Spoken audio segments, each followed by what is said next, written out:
abordar.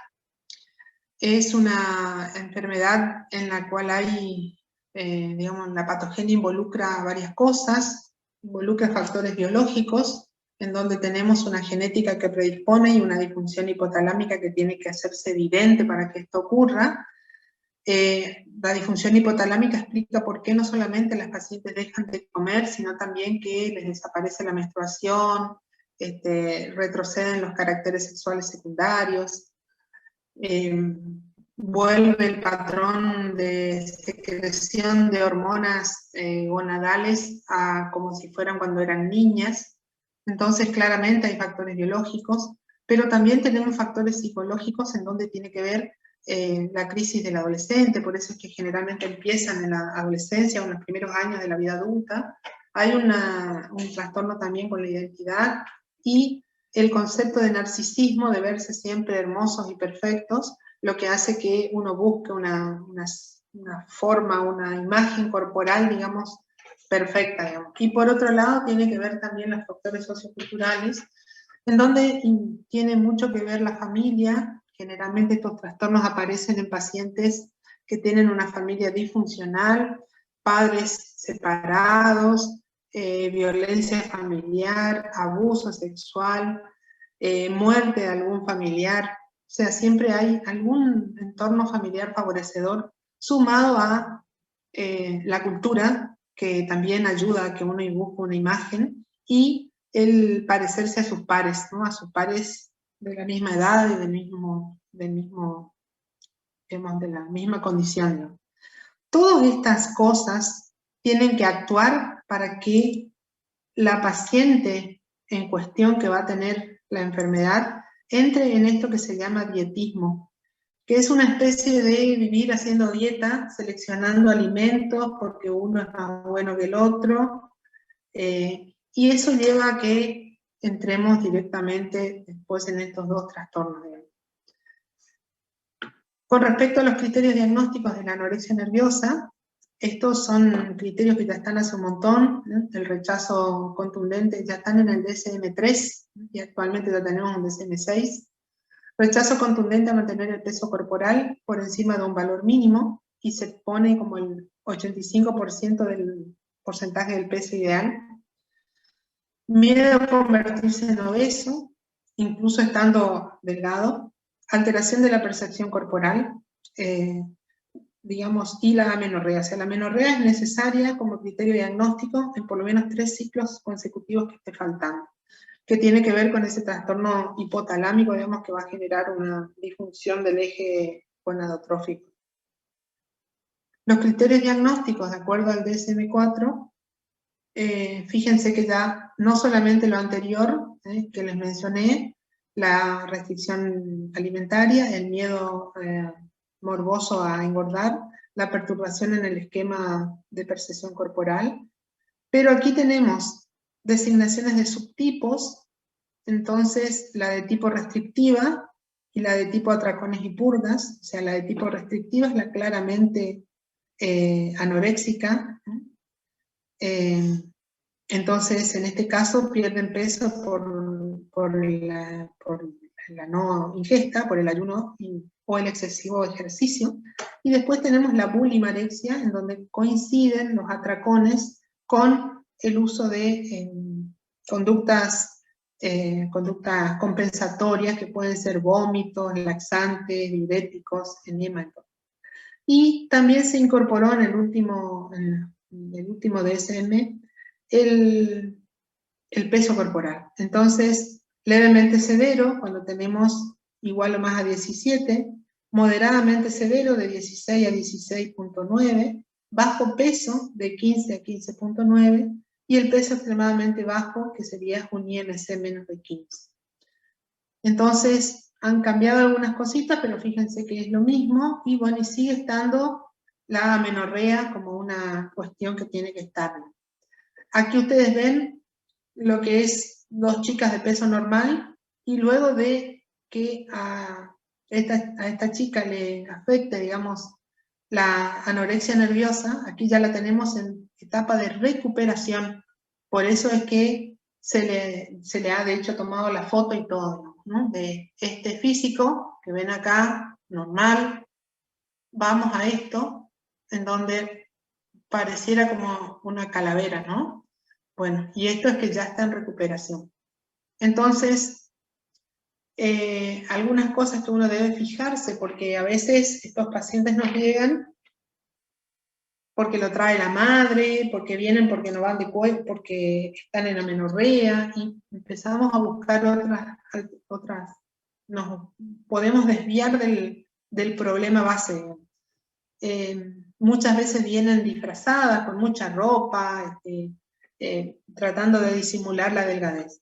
Lo que solemos notar es que tienen esta clara obsesión por el esquema corporal, por la imagen, que muchas veces hacen una severa restricción de alimentos, pero cuando vemos cómo son en general, son niñas, porque es más común en Pérez, ¿no? Que son obedientes, que son inteligentes, que tienen buen rendimiento escolar, que son eficaces en todo lo que hacen, hasta que comienzan a fallar.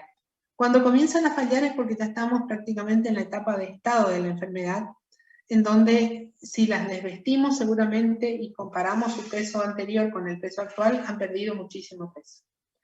Y bueno, y esto del rechazo a la vida sexual y tiene que ver con el patrón de secreción de hormonas, que es como si fuera una niña, y es común que entren en aislamiento, en depresión, incluso con algunas con intento de autolisis, digamos, de suicidio. Entonces uno puede encontrar que la madre generalmente cuenta que corta, que da mucha vuelta con el plato de comida, que corta muy chiquito los alimentos, que mastica y escupe en la servilleta porque le encuentra olor o gusto o lo que fuera. Tienden a esconder alimentos en los roperos, debajo de las camas, y rechazan los alimentos porque encuentran siempre alguna falla. Entonces con eso mantienen su estado de no ingesta. Y lo que uno encuentra es que en general comienza en la pubertad. Lo que uno nota cuando se puede, digamos, porque muchas veces, ya les digo, es como que engañan, encontramos una disminución brusca de peso, o sea, en el lapso de meses hay una pérdida de 10, 12 kilos de peso, y vamos a encontrar los hallazgos característicos, ¿no? Entonces son las chicas que están hipotensas, que tienen cianosis acral, que no toleran el frío, siempre están muy abrigadas, que si vemos la parte cardiovascular están bradicárdicas, si las examinamos el corazón es pequeño, con el choque de punta cerca de la línea media. Es muy notorio cómo la piel se seca, el cabello queda frágil y hay aparición del lanugo, que es un pelito como el pelito de los bebés recién nacidos, que es justamente por el trastorno hormonal que tienen. Cuando vamos a evaluar la composición corporal, vemos que han perdido gran parte de su masa muscular y adiposa y encontramos piel con muy poquita masa debajo de la misma hasta el hueso. La amenorrea, como les dije, es una cuestión que tiene que ver con los trastornos del eje hipotálamo hipófiso gonadal, y como ya les expliqué, tenemos una regresión a un patrón de secreción de la niñez, no de la pubertad. Y uno diría que esta es una enfermedad que viene con la modernidad, y en realidad se ha visto, ha habido anoréxicas famosas en la historia, digamos. Tal vez la primera que se recuerde es una que de hecho está recordada como Santa Catalina de Médicis. Era una religiosa de la parte sur de Italia, que un día ella, digamos, explicó su pérdida, su ayuno prolongado, porque era su ofrenda al Señor, a Dios, y en realidad lo que tenía era una anorexia nerviosa, ¿no? O sea que tenemos, ella es una, y hay otras más en la historia que uno puede encontrar como cuadro, como anoréxicas históricas. Cuando vamos a ver el examen físico, ya les dije a nivel de la piel lo que encontramos, Al nivel de las mucosas oral, sobre todo podemos encontrar glositis, podemos encontrar queilitis, lesiones en los bordes labiales. A nivel del tejido celular subcutáneo y de la piel, vamos a encontrar una piel fina, con disminución del vello, sobre todo en los miembros inferiores, y disminución del vello determinado por la parte hormonal, o sea que pierden el vello púbico. Cuando examinamos el tórax, va a haber una atrofia de las glándulas mamarias. A nivel cardiovascular, el choque de punta se acerca mucho a la línea media. Podemos encontrar alteraciones electrocardiográficas que tienen que ver con la restricción dietética que hacen, entonces tienen trastornos como hipocalemia, hipomagnesemia, y esas van a impactar en el electrocardiograma. A nivel del sistema nervioso podemos encontrar alteraciones en el electroencefalograma. Si la enfermedad sigue su curso, podemos encontrar signos de atrofia cerebral. Si vamos a la parte digestiva, vamos a encontrar el abdomen en batea o excavado. Con frecuencia van a recibir dolor epigástrico, distensión abdominal, trastornos evacuatorios, que tienen que ver con los ciclos de ingesta y ayuno que hacen. Y en el metabolismo fosfocálcico vamos a encontrar que estas chicas disminuyen la densidad mineral ósea, y es algo que es muy difícil de combatir, porque si ustedes recuerdan, yo les dije en alguna oportunidad que la densidad mineral ósea se gana en la adolescencia y hasta que llegamos a la edad adulta. Ellas en esta etapa están generando, por la falta de ingesta alimentaria, un deterioro marcado de esa formación de la densidad mineral ósea, y terminan con déficit para siempre. ¿Qué vamos a encontrar en el laboratorio? En lo rutinario vamos a encontrar que pueden estar hipoglucémicas, que van a tener elevada la urea, que las enzimas hepáticas van a estar elevadas por una acumulación de grasa a nivel hepático, que van a tener hipoproteinemia. En el hemograma vamos a tener pancitopenia, y los iones más importantes que tenemos, que regulan, digamos, nuestro funcionamiento, nuestra osmolaridad y demás, van a estar alterados. Vamos a tener hiponatremia, hipocalemia, hipocloremia, hipomagnesemia. Eso es lo que podemos encontrar en la rutina general. Ahora, si pedimos estudios específicos, como por ejemplo los hormonales, probablemente encontremos que las hormonas del estrés, como el cortisol, van a estar aumentadas, que la hormona de crecimiento está aumentada porque la chica esta ha detenido su crecimiento, entonces es como que el organismo intenta que ella continúe creciendo. Y las que van a estar disminuidas son las hormonas gonadales. Vamos a tener una disminución de la T3, que es la hormona tiroidea, la que es activa, por lo tanto se comporta como un hipotiroidismo, y vamos a tener disminución de la insulina, que esto tiene que ver con la falta de ingesta alimentaria, que hace que no tengamos estímulo para la secreción de insulina.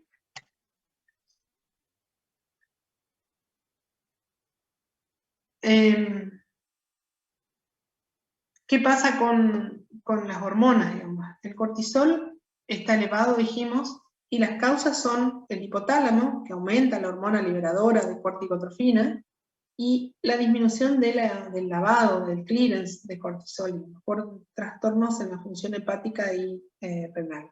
Con respecto a la hormona de crecimiento, si ustedes recuerdan, la IGF-1, o sea, factor insulino símil, el IGF-1, que es el efector de la hormona de crecimiento, se sintetiza en el hígado.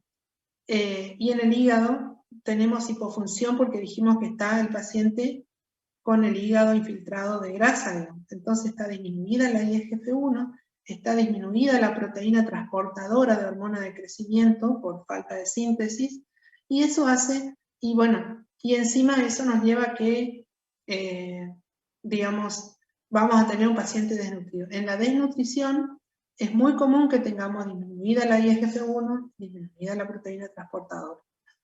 Entonces, vamos a tener elevación de la hormona de crecimiento, pero vamos a tener disminuida la función de la misma. Tiroides, vamos a tener el síndrome del enfermo eutiroideo, que es lo que les dije, tenemos T4 normal, TSH normal, pero la T3 está disminuida.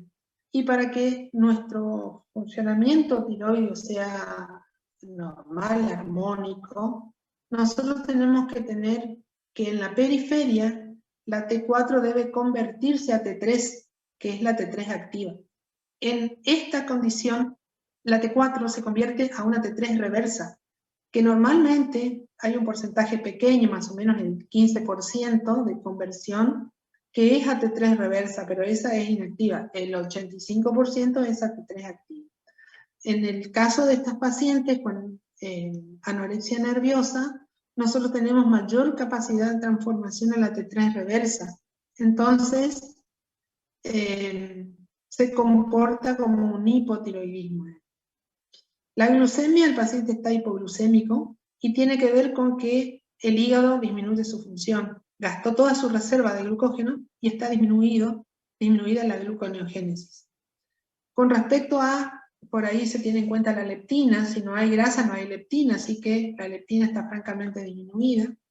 Pero en esta chica no sería una cosa importante. Con respecto a las hormonas sexuales, los estrógenos están disminuidos y podemos decir, podemos poner como diagnóstico que una paciente con anorexia nerviosa tiene un hipogonadismo hipogonadotrófico, que está asociada a la pérdida de peso y a la disminución de la liberación adecuada de la hormona luteinizante y folículo estimulante, ¿no? Entonces, hipogonadismo hipogonadotrófico es lo que tienen estos pacientes. Como dijimos, está la típica restrictiva, en donde el paciente no come y considera que tiene controlada la situación, y están las otras que se dan atraconas, digamos, que en un porcentaje importante coexisten, o sea, hacen conductas restrictivas que no comen y de golpe en 2 o 3 días hacen la conducta del atracón, digamos, y después entra de vuelta en la restricción. ¿Qué tenemos que hacer desde el punto de vista nutricional? Primero que nada, diagnosticar o pensar en la situación. Muchas veces estas chicas tratan y lo logran de que no pensemos en el problema. Y a veces vienen acompañadas por la madre en donde dice, doctora, esta chica no me come nada y la veo cada vez más delgada. Entonces uno tiene que ser insistente con algunas cosas del interrogatorio y hacerles un examen físico quitándoles la ropa, o sea, por lo menos que queden con una remerita, con una ropa muy bien. Peso y talla, en donde hay que pesarlos de espalda para que no vean su peso, porque si no es como que se asustan. Es importante la talla porque estas chicas todavía están creciendo, entonces hay que ver dónde estamos parados con respecto al percentilo de crecimiento. Hay que hacerle el porcentaje de peso ideal, ¿se acuerdan que era el peso actual dividido el peso ideal multiplicado por 100? Estas chicas tienen generalmente por debajo de 80. Hay que tratar de hacer una antropometría completa, hay que valorar los signos vitales y hay que pedir el laboratorio que vimos recién. Con eso nosotros podemos detectar esto, digamos, desde el punto de vista clínico. El umbral donde comienza la enfermedad, que sería el 80% del porcentaje de peso ideal, en donde todavía vemos una persona delgada, pero no la vemos con aspecto de enferma. Entonces, si uno puede detectar a la anoréxica en esta etapa, sería fantástico, porque las probabilidades de recuperación son mucho mejores, sin que haya tanto, digamos, tanto compromiso del estado de la mujer, de esta chica. Ya cuando bajamos por debajo del 80% del porcentaje de peso ideal, ya estamos con un cuadro clínico evidente, digamos, se la ve flaca, se la ve desinteresada, ha empezado a andar mal en el estudio, en la actividad física, en el trabajo, etc. Entonces llegamos con esto al 70% del porcentaje de peso ideal. Cuando seguimos bajando y vamos hasta por debajo del 70%, hasta el 63%, ya vamos a ver una chica de aspecto esquelética que tiende a caerse por debilidad muscular, con peligro incluso de colapso, porque está hipotensa, bradicárdica, deshidratada, desnutrida. Bueno, esta ya es evidente, uno mira y se da cuenta, y puede ocurrir que pase esto, digamos, que estemos ante una urgencia médica, que es cuando esta chica está alrededor del 50% de su peso ideal. Entonces, imagínense que para una chica de peso de 50 kilos ideal, esté con 30 kilos. Claramente es un muy marcado descenso de peso.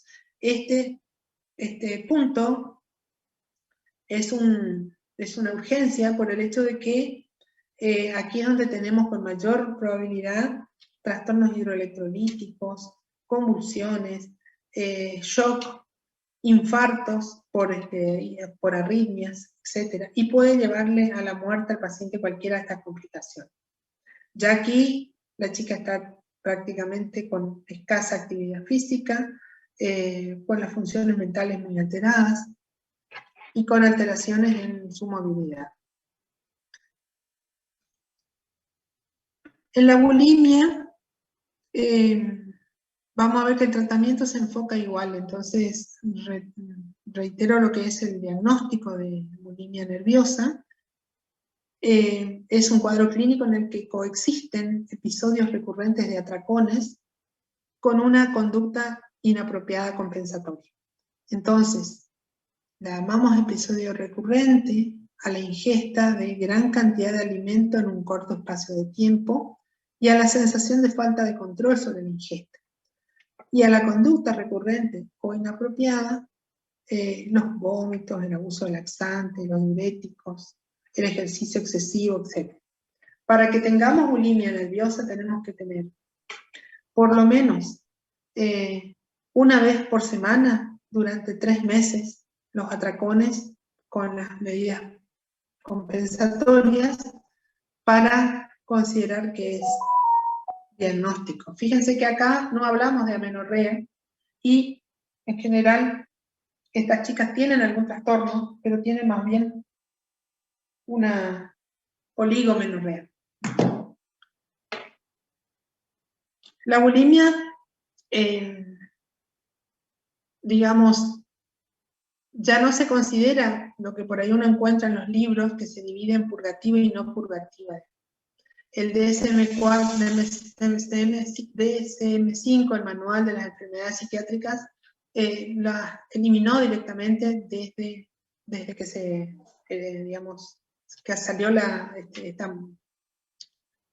este DSM-5, que hace aproximadamente unos 8 o 10 años. Pero lo cierto es que aparecen mujeres un poquito más grandes, que también tienen, digamos, mucho componente psiquiátrico, conductas, digamos, de ser muy competitivas, de estar siempre en los mejores lugares, y que, digamos, para lograr eso recurren a esta conducta, digamos, alimentaria inapropiada. Una paciente con bulimia nerviosa puede estar hasta incluso con el peso un poquito normal, puede estar normal o un poquito aumentado, no siempre están delgadas, y vamos a encontrar grandes cantidades de alteraciones que tienen que ver con el uso de laxantes, de diuréticos y con la autoprovocación del vómito. Entonces, en general, tienen mucho más trastornos psiquiátricos desde el vamos, pero más trastornos hidroelectrolíticos que pueden deteriorar la parte cardiovascular, la parte renal y la parte digestiva.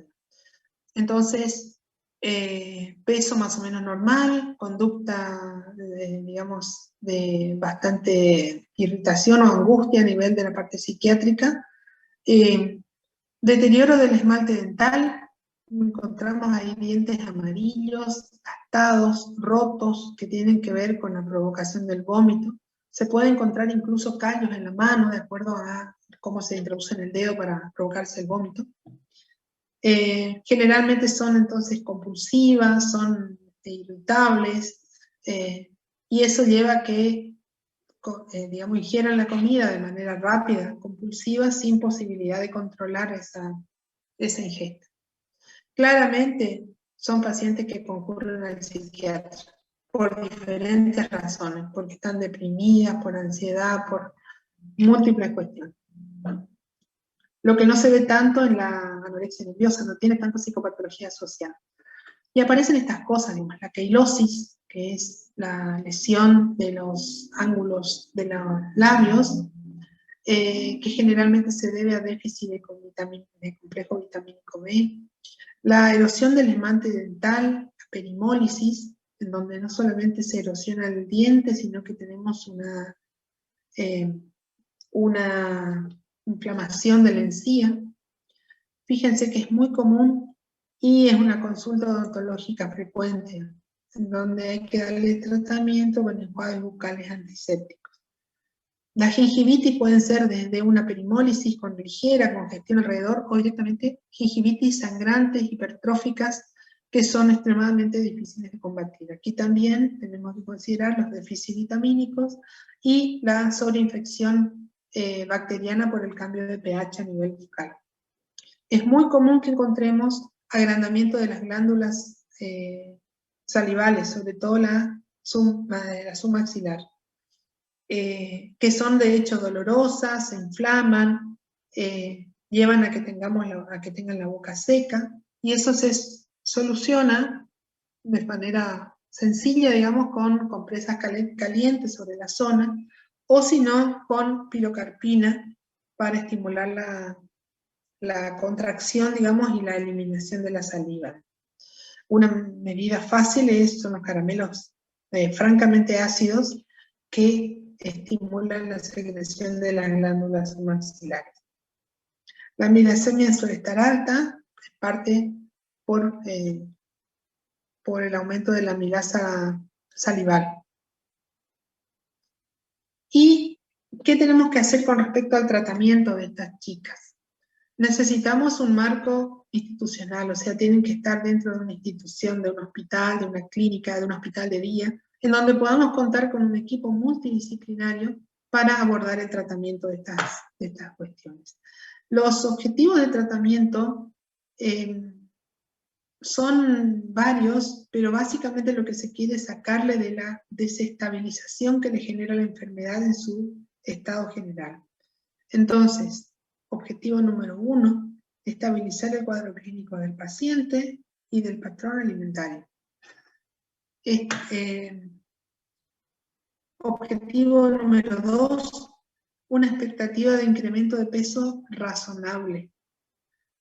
Objetivo número 3, tratar la parte psiquiátrica. Y objetivo número 4, tanto más importante que los anteriores, evitar las recaídas.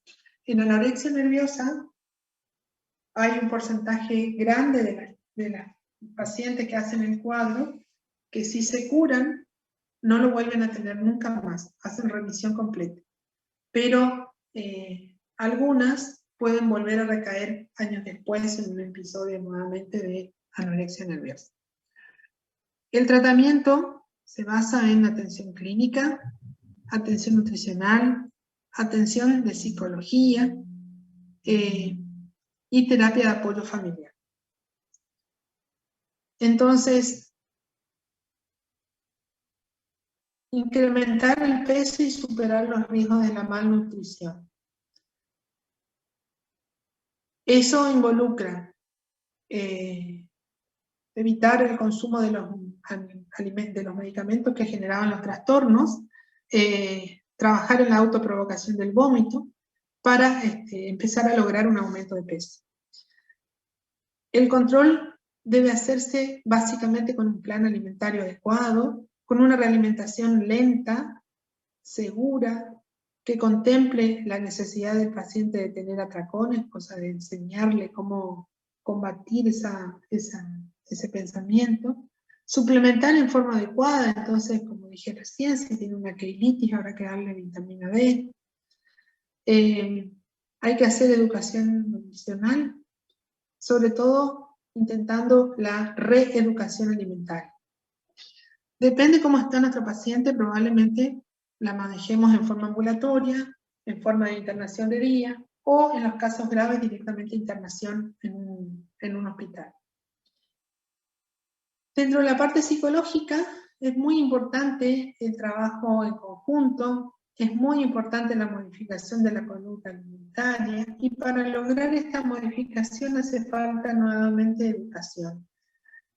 No solamente de la paciente, sino de la familia, tratando de que ayuden a la paciente a mejorar su imagen corporal, mejorar sus habilidades, limar los conflictos familiares existentes, involucrarlos en una, digamos, en una ayuda permanente a la paciente enferma, y obviamente prevenir de esta manera que el paciente recaiga.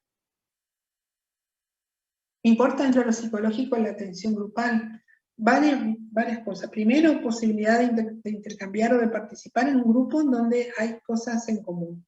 Segundo, la posibilidad de contar sus experiencias y ver que hay experiencias mejores y peores que la propia, y eso sirve como para empezar a, digamos, ver con otros ojos la enfermedad y tratar de encontrar una manera de salir.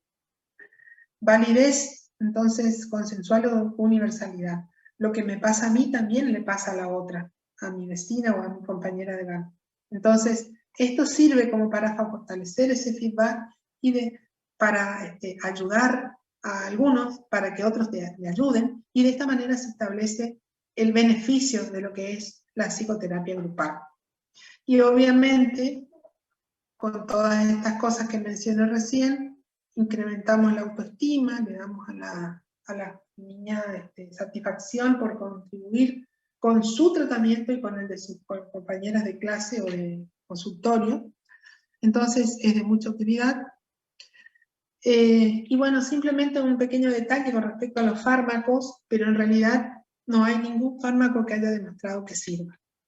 Entonces, lo que tratamos es la psicopatología, ¿no? Entonces, si está depresiva, le daremos un antidepresivo. Podemos trabajar con el tema de los inhibidores de recaptación de serotonina, por ejemplo, que dan, además digamos, del estímulo para la alimentación, también dan, digamos, dan la sensación de bienestar, ¿no?, que da la serotonina. El tratamiento debe ser a largo plazo, debe ser controlado, y debe haber un seguimiento. Y como les dije hoy, si nosotros hacemos un diagnóstico precoz, o sea, cuando está con 80 de pérdida de peso ideal, perdió solamente el 20%, es mucho más fácil, iniciar un tratamiento que sea efectivo. Si ya viene la chica con meses o años del problema, es muy difícil combatir lo psiquiátrico, psicológico y sacarla adelante. Con respecto a lo nutricional, estabilizar el patrón alimentario, trabajar sobre tabúes, mitos con respecto a los alimentos, e intentar recuperar hasta el 85% con respecto al porcentaje de su peso ideal. Vamos a trabajar sobre la educación alimentaria, los hábitos, el número y horario de las comidas, los errores conceptuales y los mitos sobre los alimentos. O sea, desterrado todas las cosas inapropiadas, uno puede trabajar sobre un plan de alimentación racional, adecuado, que le permita, digamos, recuperarse de la desnutrición. En general, se empieza con un plan en donde calculamos las calorías para el peso que tiene actualmente durante unos días hasta que logra aceptar el alimento, comerlo todo, digamos. A partir de ahí comenzamos a aumentar, ¿no? Algunas veces hay que internarlos en hospital de día. El hospital de día es una clínica en donde los pacientes van a la mañana, tienen toda una serie de actividades a lo largo del día, consultas con diferentes profesionales, taller de alimentación, taller de terapia ocupacional, comen en el centro y a la tarde vuelven a su casa. Es importante hacer esto en pacientes que han perdido mucho peso. Estamos en un factor, hemos perdido más del 30% de lo que es su porcentaje de peso ideal. Cuando hay trastorno depresivo con ideación suicida, familia desorganizada, que no ayudan a cumplir las pautas del ambulatorio y que por lo tanto no ayudan a bajar de peso, digamos. Entonces, cuando no funciona en forma ambulatoria, le podemos proponer el hospital de día. Si ustedes me preguntan, ¿y acá hay hospital de día? Y no tenemos. En este momento estamos muy mal con esta patología porque no tenemos psiquiatra en el hospital. El servicio de psicología está trabajando con muy poco personal.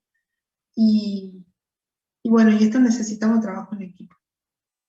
Así que muchas veces, si eso ocurre, hay que derivar al paciente a una localidad donde tenga una clínica de trastorno de conducta alimentaria y que puedan trabajar en forma intensiva con la chica en forma de hospital de día. O sea, a la noche vuelve a su casa.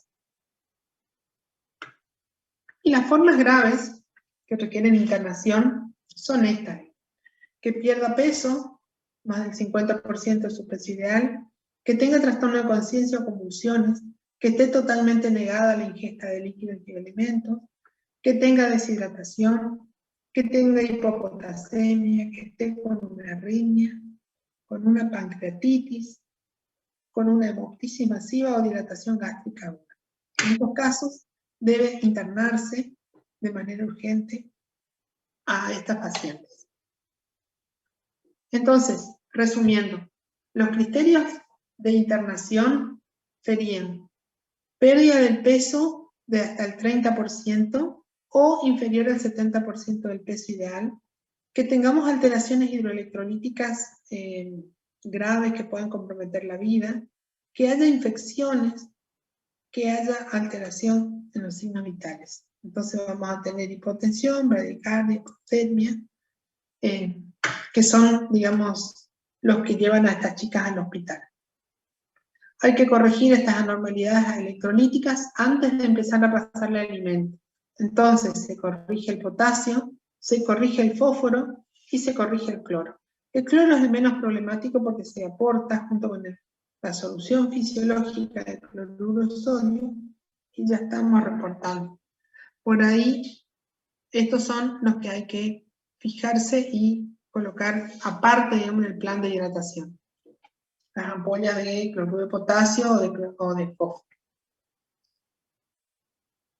Y entonces, si el paciente tiene un peso inferior al 30% o ha perdido el 30% del peso corporal, debe hospitalizarse. Y aquí tenemos que ver cómo lo alimentamos. Los otros días vimos, la clase anterior, lo que es el soporte nutricional, que dijimos que si el tubo digestivo funciona, vamos a usar el tubo digestivo. La pregunta es, ¿el tubo digestivo de estas chicas funciona? ¿Qué dicen ustedes? ¿No se atrofia después de no comer por tanto tiempo? Bueno, correcto.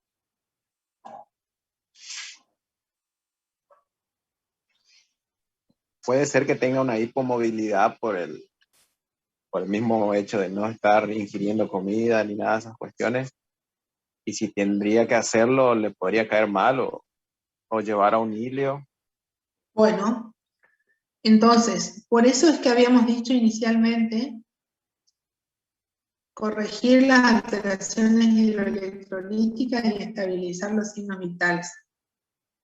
Si el intestino, al no haber comida, al no ingresar comida, lógicamente el intestino está atrófico.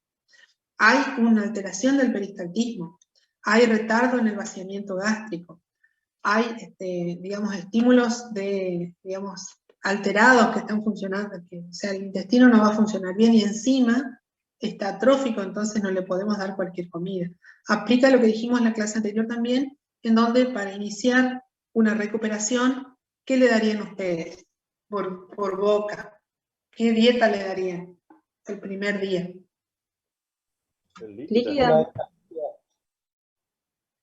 Una dieta líquida, que dijimos que la más sencilla tiene solamente electrolitos, glucosa, y tiene muy poco estímulo para peristaltismo a nivel intestinal.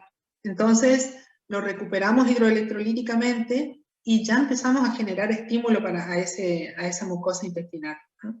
Al día siguiente, nos puede comenzar con una dieta líquida, aumentando, digamos, los componentes, digamos, que tengan que aporten calorías. La dieta líquida solita aporta muy poquitas calorías y aporta muchos electrolitos y agua. Bueno, entonces hay que ver que sí o sí tenemos que alimentarla. Y depende cómo está, vamos a utilizar la vía enteral o la vía parenteral. O muchas veces la mixta, digamos, ¿no? Le damos una dieta progresiva por la vía oral sería, y mientras tanto le pasamos una suplementación por lo menos parenteral para que ya comience a recuperarse. Si vamos a hacer el soporte oral, recuerden lo que habíamos dicho, que estas chicas ven la comida y se asustan. Entonces, aquí es donde usamos alta densidad calórica, en donde tenemos en un poquito de alimento buena concentración de grasas y de hidratos de carbono. Entonces, el volumen debe ser reducido, debe ser individual, personal y adecuado, o sea que hasta tiene que tener en cuenta los gustos y preferencias para poder programar su plan alimentario. Intentarle que pueda comer en la familia, siempre y cuando ese no sea el momento más disfuncional del día. Inicialmente el aporte calórico, cuando empieza a tolerar, es el gasto basal, que primero se hace con el peso actual, y luego de que haya tolerancia, lo hacemos por el peso ideal, y ya con eso vamos a empezar a lograr la recuperación nutricional. Una vez que tolere, debemos hacer el gasto basal para su peso ideal, más las 400 o 600 calorías plus para favorecer para la recuperación de peso. Entonces, un incremento aceptable de peso es de 100 a 200 gramos, en realidad que está mal. Digamos, no hace falta que sea por día, que sea por semana, es suficiente que empecemos a recuperar. Y para eso, con pequeña cantidad de calorías, ya se va consiguiendo.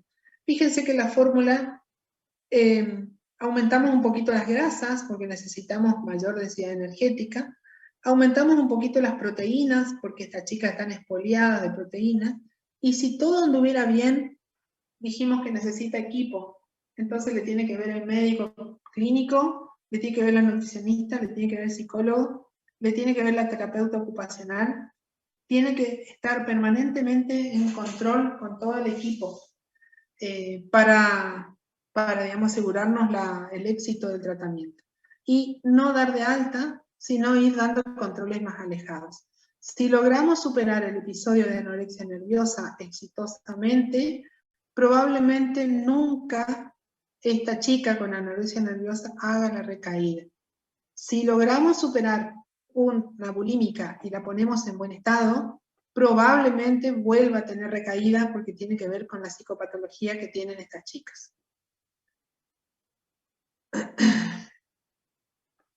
Bueno, entonces siempre aconsejar que coman en compañía, que coman con amigos o con familia, porque ahí evitamos las conductas anormales, digamos, de alimentación. Y dos palabritas, y con esto terminamos, de lo que es el síndrome de realimentación. Razón, explicación de por qué empezamos a alimentar con la dieta líquida que ustedes muy bien me dijeron recién. El síndrome de realimentación es una situación que ocurre cuando queremos generar una rápida recuperación nutricional y no nos fijamos el metabolismo del paciente. Entonces, simplemente hacemos un cálculo, le pasamos gran cantidad de calorías sin evaluar lo que el paciente en ese momento es conveniente aportarle, digamos. Y puede ocurrir que si pasa esto, comencemos a las 48 horas más o menos de darle de comer sin ningún tipo de control alguna de estas cosas, digamos. Y muchas veces, si ocurre esto, las pacientes mueren en insuficiencia cardíaca aguda, de rápida instauración. Entonces, el síndrome de realimentación ocurre por esta intervención nutricional inapropiada, exagerada, y nos va a dar en las pocas horas después debilidad muscular, tetania por hipocalcemia, arritmias por trastornos hidroelectrolíticos, junto con eso disfunción del miocardio, retención de agua y sodio, insuficiencia cardíaca, anemia hemolítica, disfunción fagocítica y muerte. Y intento que comprendan con esto, digamos. Cuando nosotros hacemos ayuno y no estamos en anorexia nerviosa, el ayuno genera que nosotros disminuyamos nuestro gasto metabólico basal para disminuir el consumo de nuestra reserva funcional, ¿no? Cuando estamos en ayuno, se disminuye la secreción de insulina, se disminuye la absorción de sodio y agua y disminuye el metabolismo de la glucosa. Entonces, en estas situaciones, disminuye la absorción y la generación de minerales como el sodio y el potasio y disminuyen los requerimientos de tiamina sobre todo. Cuando empezamos a comer, aumenta nuestro valor calórico de la alimentación, eso hace que aumente nuestro gasto metabólico en reposo y eso hace que nuestra reserva funcional de vuelta comience a aumentar. Cuando comemos, fuera de esta etapa de anorexia, empezamos a poner alimentos, ¿no? Hidrato de carbono, proteínas, grasas, minerales, todo, pero resulta que los hidratos de carbono son un estímulo para la secreción de insulina. La insulina me genera la absorción de sodio y agua, me aumenta el metabolismo de la glucosa y por lo tanto me aumenta el consumo de fósforo y potasio, aumentándome los requerimientos de vitamina B. Si este ayuno no fue muy prolongado, todo esto se estabiliza sin ningún problema. ¿Qué pasa en el síndrome de realimentación? El paciente que está en inanición, desnutrición, anoréxico, tiene una hiperglucagonemia, una liberación exagerada de adrenalina y una liberación exagerada de cortisol y hormona de crecimiento, como lo vimos hace un rato. Entonces, lo que él hace para mantenerse es glucogenólisis, o sea, gasta todo el glucógeno que puede tener el hígado, trata de hacer gluconeogénesis por el exceso de cortisol y de glucagón, y lo hace a expensas de hacer proteólisis y lipólisis en los tejidos periféricos. Entonces, para mantener, tiene un alto gasto que va a llevar a que tengamos depresión de minerales y vitaminas, disminución de la glucosa y del fósforo, y aumento del líquido extracelular. Eso es lo que pasa, es lo que intenta hacer el organismo de una persona desnutrida. Cuando se inicia la realimentación, dijimos que aumenta la secreción de insulina, aumenta la retención de sodio y agua, comienza a haber intento de mejorar la reserva funcional. Entonces, la célula empieza a necesitar nutrientes en gran cantidad, digamos, porque necesita sintetizar glucógeno, sintetizar proteínas. Para eso necesita que aumente la conversión periférica de T4 a T3 activa, que era uno de los problemas que tenía, y esta célula que comienza a funcionar necesita glucosa, necesita potasio, fósforo, magnesio, tiamina, y todo eso, si no se hace, digamos, paso a paso, lleva a que al final el paciente termine con estas alteraciones hidroelectrolíticas y sistémicas, digamos. Entonces genera una hipofosfatemia, una hipocalemia, una hipomagnesemia, porque todo entró a la célula para síntesis. Se hace evidente la deficiencia de tiamina y el paciente comienza a hacer, por resorción de sodio y agua, edemas. Entonces, aquí es donde hace el síndrome de insuficiencia cardíaca aguda, que es muy difícil de tratar, y es lo que se conoce como síndrome de realimentación. ¿Cómo se soluciona esto? Y la solución es difícil porque el paciente está muy descompensado si lo hemos hecho. Esto se previene. Entonces, si lo que le falta a nuestro paciente es glucosa, potasio y fósforo y tiamina, aportémosle. La recomendación para evitar el síndrome de realimentación en una persona que tiene que ser realimentada luego de un episodio de anorexia, es pasarle por lo menos fósforo, glucosa en alta concentración y vitamina B1 por suero, para justamente que el paciente empiece a comer y no me genere este trastorno que es tan grave en estos pacientes. Entonces, esto en realidad hay que pensarlo antes, hay que hacer la prevención, y la prevención es sencilla, es una dextrosa al 10 con fósforo, con potasio y con vitamina B. Con eso se evita que ocurra este cuadro. Y bueno, simplemente esta es la última. La hipofosfatemia es el hecho fundamental en el síndrome de realimentación. Y el mayor riesgo son los 3 primeros días. Entonces, se previene con dextrosa al 10% mínimamente, con fósforo y con tiamina, pasado por suero los primeros días de que comienza a alimentarse.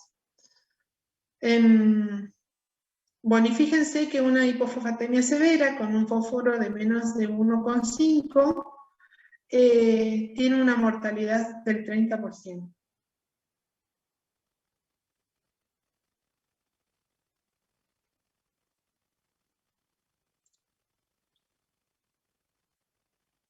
Clase maratónica. ¿Alguna pregunta?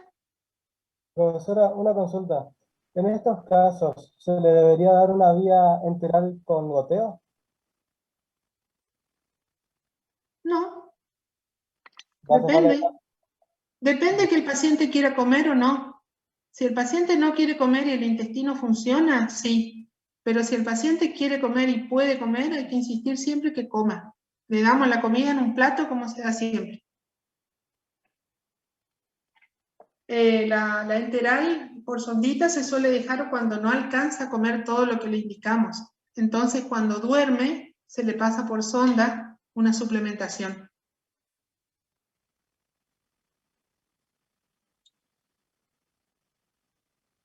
Bueno, chicos, los tengo que dejar porque tengo otra cosa que hacer.